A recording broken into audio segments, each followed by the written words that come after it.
It's so heartening to see Mr. Joy here, Mr. Panja here, and also the dignitaries from across the country from the provident funds and the retirement fund.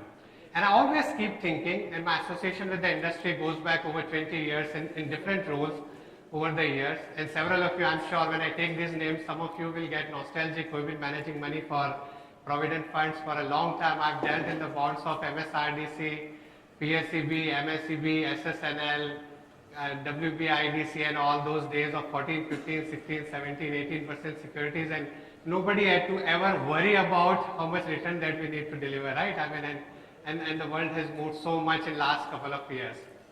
So I think it's very important that just like a mutual fund industry has got an association of Mutual Fund of India, similarly for the insurance companies, banks have their IBA and all.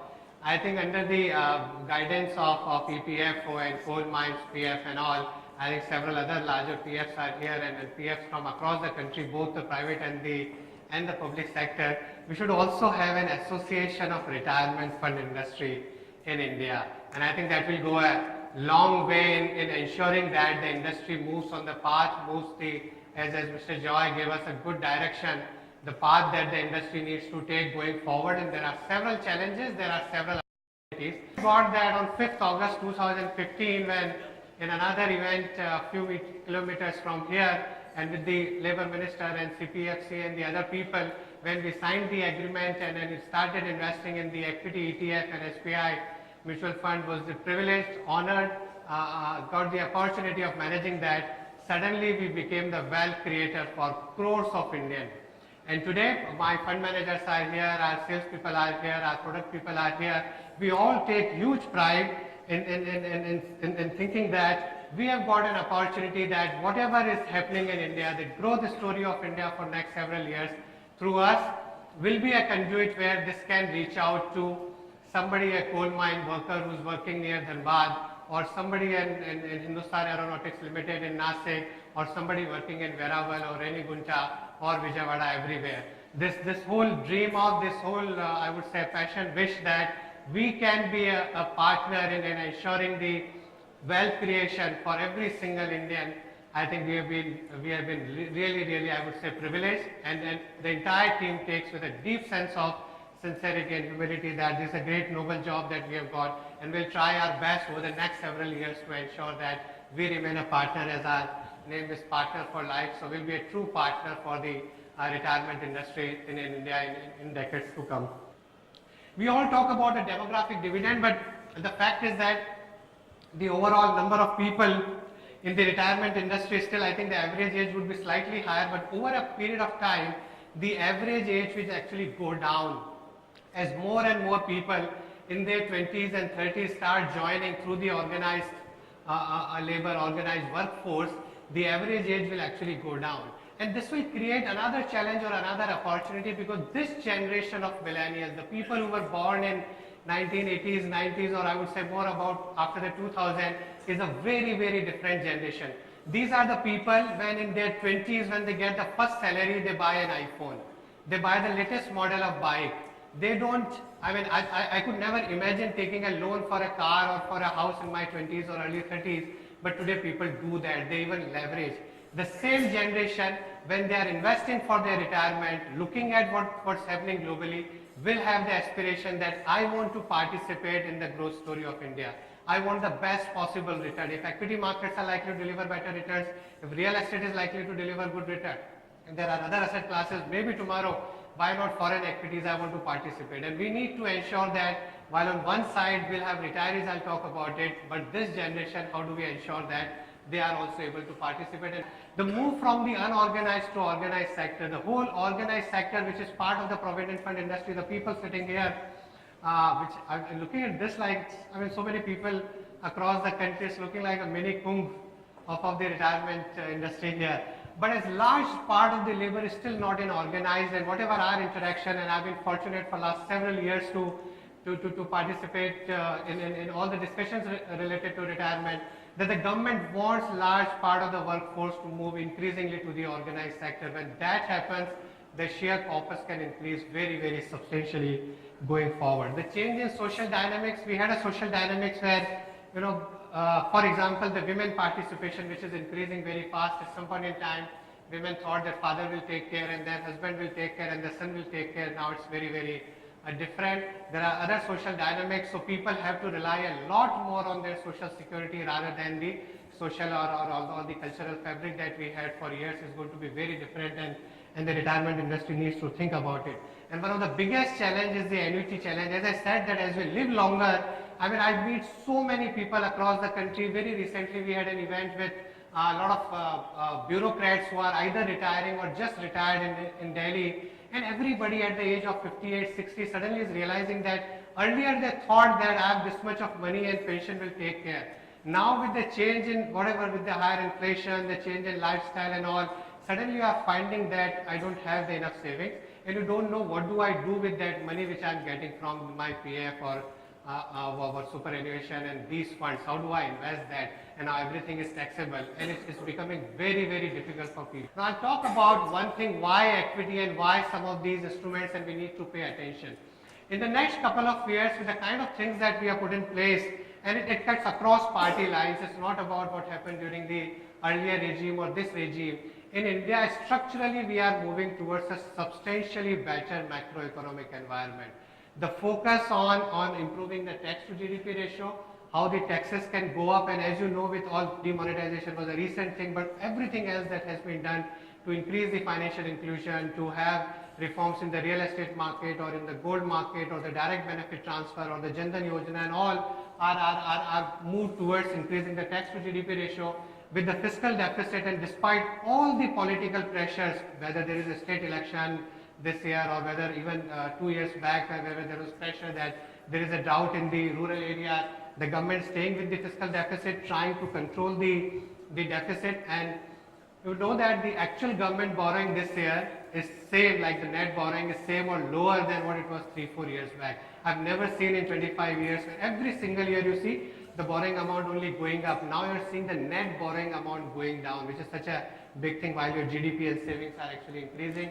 The inflation, and you heard yesterday, and that's why bond yields have gone up, good news for you. But the way you read the monetary policy, the RBI is so committed to bring down the inflationary expectations in India. Just think of it, if 4% inflation is there, where the interest rates will be. Look at the household savings, which are very small. Why the government pays so much of attention on fiscal deficit? Because the financial savings in India are very small. That's total 7.9% of GDP. So if the government of India borrows 3.5%, state government loans, Uday bonds and all borrow another 3.5%,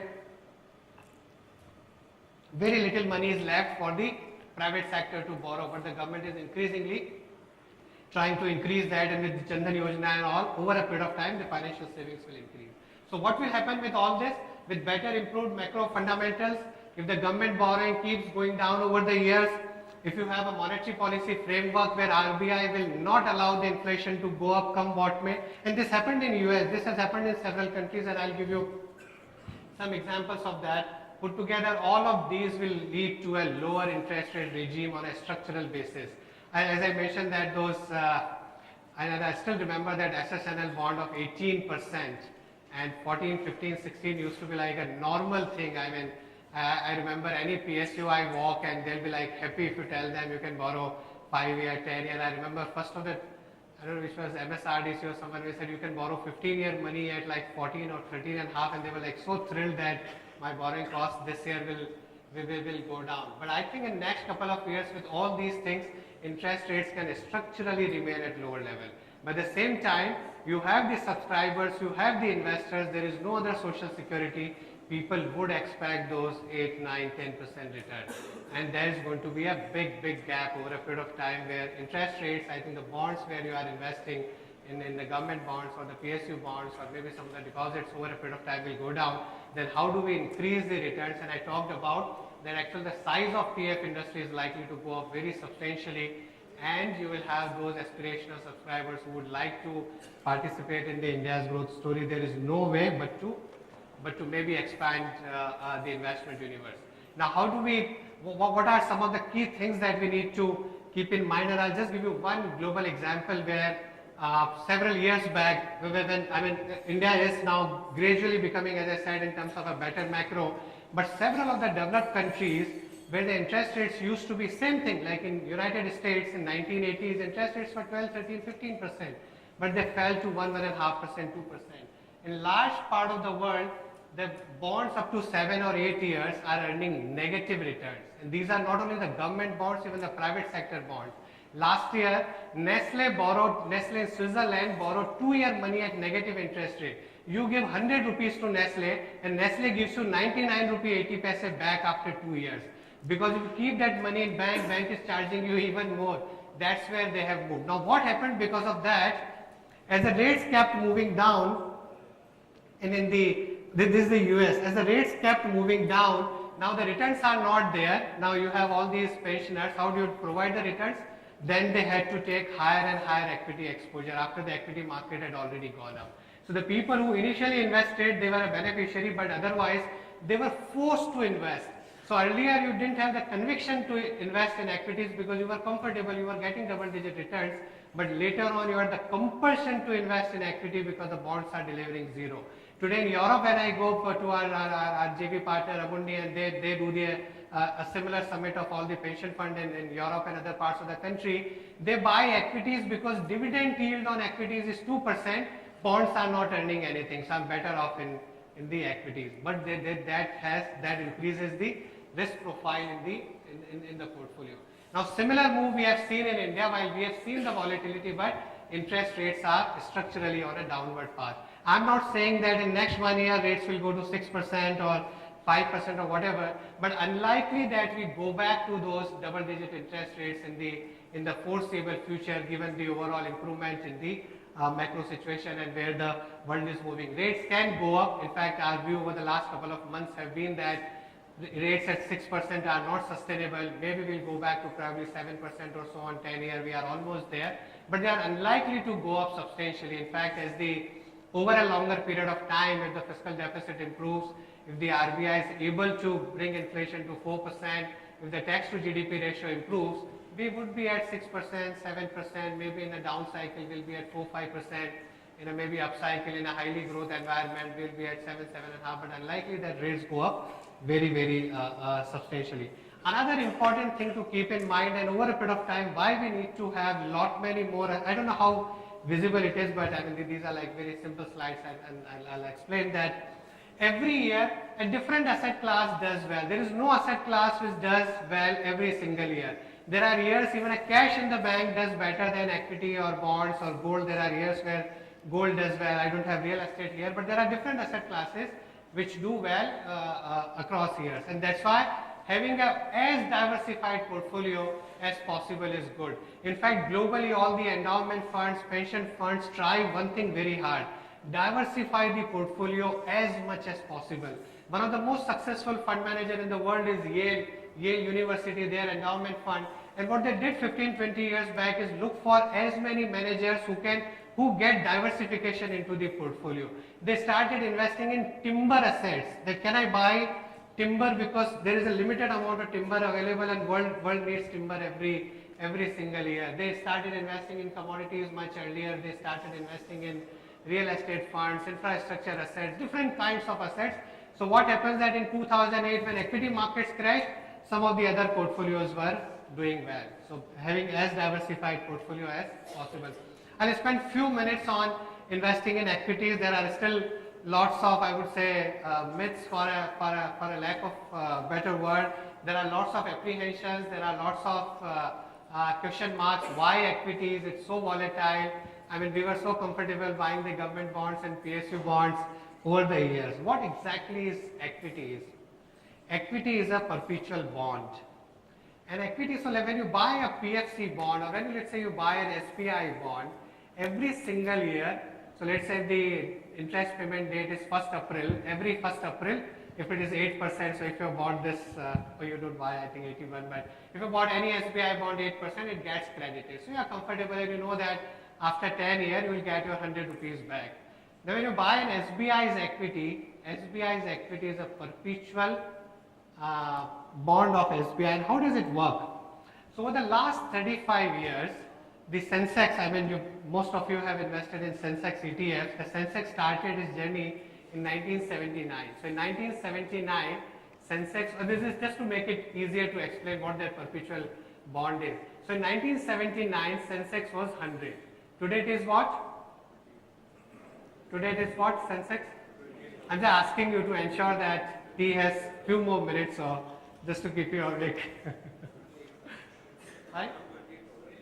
27,000 or something. It's 270 times. If you invested 1 lakh rupee at the beginning of Sensex, it has 2 crore 70 lakh rupees, which is a return of around 15.28%. Now depends on when you started. Maybe these numbers can vary over a period of time. Equities have delivered. But if you look at the chart, this is like I just connected two dots here, 1 to 1. But this is the actual movement in the Sensex over the last 35 years, and it has come with like market goes up. I don't know how many of you remember in 92 it went to like 3,000 plus, and it fell again, it rose again, it fell again, it rose again, it fell again, it rose again. You have little bit of that volatility, but over a longer period of time it has delivered those returns. Why it has delivered those returns? It has delivered those returns because over a long period of time the corporates which are part of that Sensex or Nifty or BSE 100, whatever you are buying, have delivered a profits of around 13, 14, actually it has come down, it was 15% 3 years back, the long term range. The corporates in India have delivered profits of 15%. Equity is the claim on the net profit after the interest that SBI is paying, whatever is the profit is the equity is the claim. So what happens that unlike that bond where every year you get that return, over a longer period of time, if SBI's profits are growing at 13%, equity logically of SBI should deliver those 13%. But it doesn't go up in that linear fashion like a bond. It will be maybe SBI is down 20% in 1 year, the stock for variety of reasons, and I'll come to that a little later. It may be down 20%, it may be up 30%, it may be down 10%, and you see those movements. But structurally over a longer period of time, equity is nothing but the slave of the earning power of the corporates. If corporate profits go up in India, if over a longer period, if the nominal GDP of India, let's say, go up by 12-13%, not that there is a direct correlation between GDP and profit and markets every year, but over a longer period, if good corporates, large corporates, if they are able to participate in that nominal GDP growth, their profits grow at that pace, markets over a long period can deliver. But there could be variation. For 2 years, somebody, Donald Trump wins the US election, something happens in Brexit, there is some UP election, some monetary policy, markets can go up or go down 10 or 20%, but structurally over a longer period, if the GDP grows over a period of time, corporate profits grow, equity markets should deliver those returns. But as everything, what I have done is that I have put the range of the returns, and of course there are more greens, but there are few reds also. Red is when you got negative return. In fact, there was 1 year in 2008 where you had the most negative return, but there are years where you get a negative return also in the market, but you get a positive return, you get negative return. It's very difficult to predict next year whether it will be higher or lower. One of the interesting thing to see is what I tried to do in this chart is, if you look at the 2002 where let's say in last 10-15 years, the Sensex was around, this is Sensex, yeah, from around 3,000 or so. And 2009, why I am putting 2002 and 2009, I'll tell you the reason, was around 21,000 or so. So it rose 6 times in this period. But in this 6-year period, you had several events. You had an event like where Mr. Vajpayee lost the election and UPA came with the left support, and people thought that the government will reverse all the policies, although there won't be any divestment, the deficit will go up, it will be a very populist government. Markets fell 20-30% in 2000, the early part of that election, and after that you saw a significant rally in next few years because the India's economy did well, equity markets went up. Again you had a period in 2006, market fell 20%, but again it went up. Then you had a period of 2008 in one single year. In fact, this is the worst year in the history of the stock market world over, even not only in India, right since 1930, where equity markets fell almost 60%, but then it recovered very sharply. The entire loss got recovered in the very next year. The point because you had the global Lehman crisis, you had several things here. The point I'm trying to make is that market went up 6 times, but in this period you had years where market fell 20%, 30%, 40%. So when you're investing in equities, one needs to keep that in mind and needs to be prepared for that. While I showed you good long-term returns over a longer period, but you can be. Now that one of the challenges, everybody thinks that how do we invest? Should we invest? Should we try to time the market? कहीं भी जाते हैं अभी लगा दें कि अभी मैं किससे बात कर रहा था लक्ष्य मेरे को याद नहीं आ रहा है that आपसे नहीं that अभी लगा दें क्या because market has gone up, the Nifty has gone up from 8,000 to 8,800 and we haven't invested so far, so should we invest now? And then there is always, I mean in India particularly, globally of course the industry has matured and my colleague from the CF Institute is here, he'll give you more global perspective how they invest and that will help you. But in India still people think that, everybody thinks it's very easy to time the market, will invest when market is low, will try to book some profit when market is higher. A lot of people who started investing in August 2015 when EPFO started investing that maybe I think now there was some profit, we should have booked that when the Nifty was 9,000, it came down to 8,000, you always get enticed into that. Over the last 30 years, if let's say you were the smartest equity investor and you invested at the lowest level during the year. So you invested like every time, so lucky every year in last 30 years that the day Sensex was at its lowest, you invested in that year. There was another investor who was like end up investing always at the highest level. उसी time पे पैसा था, तकदीर खराब थी, उसी दिन लग गया जिस दिन ज़्यादा था. And there was one investor who invested simple thing, investing on 1st of January every single year. No view on the equity market. I am not thinking where the market is going, what will happen to UP election, what Urjit Patel will do, what will happen to US Federal Reserve or France election or Donald Trump or anything. I don't want to read the newspaper. I don't want to hear any experts like me on CNBC. I'll just invest on 1st of January every year. I'm just trying to put it as simply as possible. Somebody who is very smart, always lowest point every year, somebody will just see the difference.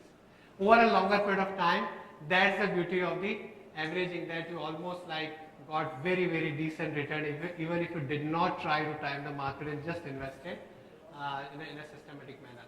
One more thing that we need to keep in mind, and I know that because in our committee which is advising EPFO that this much of profit was there when the index was 9,000, so a couple of 100 crores or something we had at that point in time. I remember first time when we looked at 6,800 crores investment, 10% in money, so like the profits was, I remember 900 rupees or 900 crores or something, looking like 900 crores of profit, we should have booked that. But look at one thing, that even if you invest at the current rate, at the either the 5% of the incremental allocation or 10%, which is now, and yesterday I read the Labour Minister talked about increasing it to 15% of the incremental allocation of your total portfolio, it will still take maybe a decade or so to reach just the 4%, 5%, 7%. So for equities to make a meaningful impact on your total return, incremental flows, if you are investing 5, 10, 15, will take a very, very long time. So it's like in a very, very lighter note. So it's like we're taking those eggs every day or just cutting the hand in one single day, because maybe the market goes up and you are not able to invest, and then you have to ultimately invest at a much, much higher level. So my advice would be, I think till the time the meaningful allocation to is there as an overall portfolio, don't look at the small profit or whatever you have in the portfolios currently. Now, typical questions always investing in the current market. Should we invest now? As I said, the gentleman that we haven't invested in the equity markets, what should we do? And in the previous slides, as I showed that, don't try to really time the market. The best way is initially when EPFO sir is here from Coal India, several others are here, and we will hear them from ONGC and then the other places. They all decided that we will do it in a systematic investment plan kind. In fact, EPFO now is doing almost every single day, almost like 20 days or so of the month, so that they get the benefit of averaging over a longer period of time. But still, the another thing to look at, that over a longer period of time, where the equity markets could be, should one have a fear of increasing the allocation at this point in time? I don't know whether it will become a minimum 10 or minimum 15, but as of now the range is 5 to 15. How to look at whether we are in a rising market? And when I say rising market, I am not talking of next 6 months, 1 year, 2 year, but maybe a slightly longer term period, let's say next 7, 8, 10 years. There are 3 or 4 things which are required for a structural bull market. A structural bull market is what we had in India, let's say 2003 to 2008, 9. I showed you that chart. The Sensex went up from 3,000 to 21,000 or so in those 6 or 7 years. And globally, last several years, Vidhu will show you how the equity markets have delivered good returns over a longer period of time. And I've tried to simplify as much as possible how you look at that market, and maybe there could be a day when it's so euphoric that maybe you need to take a call whether you should increase allocation to equity or not. Are we euphoric today? I think we need 3 or 4 things. We need a very stable macro and political environment. As I showed you at the beginning, that I think regardless of the political regime, it's becoming very clear in last few years that India is structurally becoming a better macro country. I'm sure everybody will remember as a kid, I mean, when I used to listen to the budget speech on radio, on All India Radio at 5 o'clock, those days if I remember correctly, it used to be 5 o'clock in evening, the union budget. You only write that, cooking gas महंगी हो गई, whatever cosmetics महंगा हो गया, you see the cycles excise duty कम हो गई, ये सस्ता हो गया, ये महंगा हो गया, and maybe as a middle class, what is the like minimum exemption, standard deduction, ATL ki limit, banks ki 3,000, 5,000, 7,000, you only looked at that.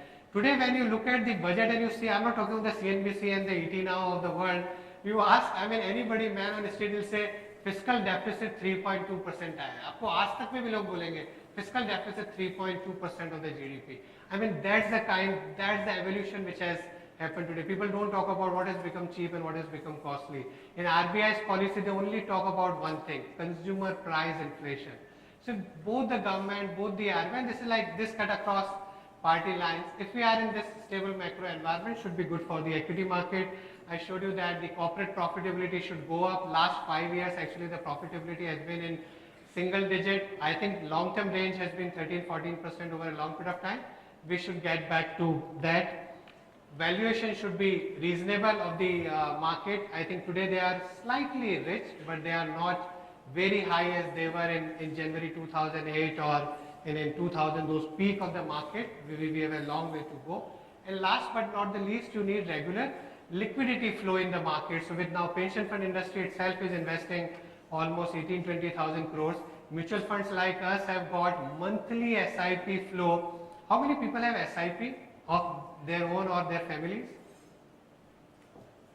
Not many. Still there are a lot of people where we need to work hard. So that money, sir, what you are investing, ma'am, is now almost 4,000 crores per month that we get as SIP flow. This is like 48,000 crores per annum. Then you have the NPS, you have the ULIPs and all that put together. Indian investors are investing so much of money. Why our markets used to go up or go down so much earlier? Because something is happening in Greece. Because the US Federal Reserve has increased interest rates. Because some FIIs have pulled out few $100 million and market goes down.